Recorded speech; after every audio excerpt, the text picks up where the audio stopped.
இதனால தான் மாரிதாஸ் கைதா. நீங்களும் ஏஐ யூஸ் பண்ணீங்கன்னா உஷாரா இருந்துக்கோங்க. மதுரையை சேர்ந்த யூடியூபர் மாரிதாஸை சென்னை சைபர் கிரைம் போலீசார் இன்னைக்கு அவரது மதுரை இல்லத்தில் வச்சு கைது செஞ்சிருக்காங்க. இதனால நாட்டில் கருத்து சுதந்திரம் இல்லை அப்படின்னும், ஜனநாயகத்தின் குரல் வழியை நெரிக்கும் செயல் இது அப்படின்னும் பல அரசியல் தலைவர்கள் கண்டனம் தெரிவிச்சிட்டு வராங்க. கருத்து சுதந்திரத்தை கடந்து குற்றம் செய்தாரா மாரிதாஸ் அப்படிங்கிறத பார்க்கலாம். கடந்த சில நாட்களாகவே இவர் விஜய் தலைமையிலான தாவேகா அரசையும் அமைச்சர்களையும் தொடர்ந்து விமர்சிச்சுட்டு வராரு. அந்த வரிசையில் அமைச்சர் ஆதவர்ஜுனா, கீர்த்தனா ஆகியோரை விமர்சித்த வீடியோக்கள் பேசுபொருளாச்சு. விமர்சனம் கருத்துரிமையின் அங்கம்தான், ஆனால் பொய்யான தகவல் சொல்வது குற்றம் தானே.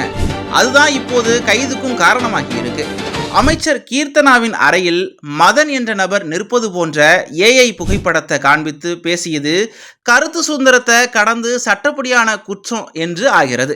அதன் அடிப்படையில் தான் மாரிதாஸ் மீது சென்னை மாநகர சைபர் கிரைம் போலீசார் வழக்கு பதிவு செஞ்சு தற்போது கைதும் செஞ்சிருக்காங்க.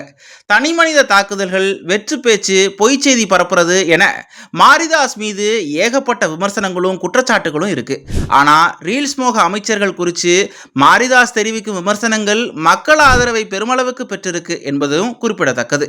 எதுவாயினும் தெரிந்து செய்தாலும் தெரியாம செய்தாலும் பொய் தான். பொதுவெளியில கவனமாகவும் கண்ணியமாகவும் இருப்பதோட எதையும் உண்மையா என சரிபார்த்த பின்பே பயன்படுத்த வேண்டியது அவசியங்க.